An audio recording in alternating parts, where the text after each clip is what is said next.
ရှိကခင်ပြိုရဲ့ရုပ်စင်ကချောလာတယ်တော့ရမှမနေနဲ့ကွယ်မြို့လို့သာမောင်းခေါ်မယ်သမီးသာစကားလာမပြောနဲ့တော့လူများပါဖြစ်နေမျိုးသေးစွာလင့်ဝင်တရားကိုများကြီးသိရတယ်သဘောစိတ်ကောင်းမဲ့မောင်တောင်းပန်မဲ့ခင်ပြိုရဲ့ဘယ်ရွာမှာနေတာကိုသိချင်းလာပါတယ်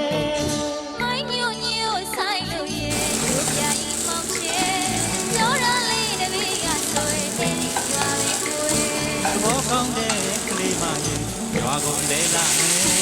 မင်းတို့အိမ်ရောက်တော့ခွင့်မောင်ကိုပါတွေ့အော်ဒီကြာမျိုးတွေကိုငါကြောင်းပြခြင်းနဲ့မိုးတို့မဖားမရဲ့စားပြတယ်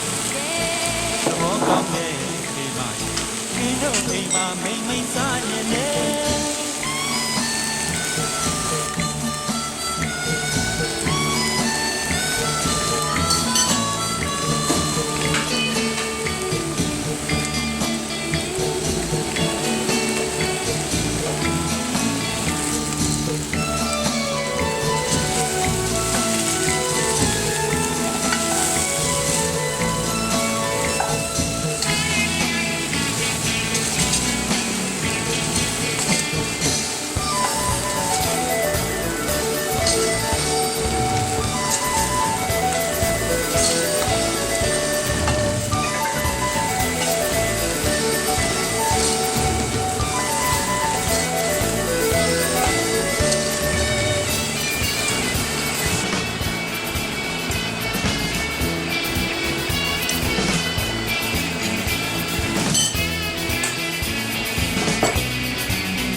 ချောလာတယ်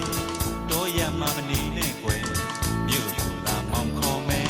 သမီးသာစကားလာမပြောနဲ့တော့လူများပါချင်းနေမျိုးသေးစွာလင့်ဝင်တရားကိုများကြီးသိရတယ်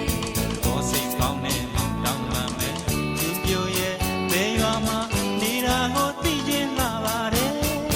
မိုင်းညိုညိုဆိုင်လို့ရဲ့တို့ပြရင်မောင်ချေပြောရလေးတပည့်ကဆိုရင်အဲ့ဒီရွာပဲကိုယ်သဘောကောင်းတဲ့ကလေးမရဲ့ရွာကိုလဲလာမယ်မင်းတို့အိမ်ရောက်တော့ကွယ်မောင်းကိုပါတွေ့မယ်အော်ဘစ်တစ်ရဲ့တလေးကြာမျိုးတွေကိုပူပူကကြောမပြခြင်းနဲ့မိုးတို့မဖားမ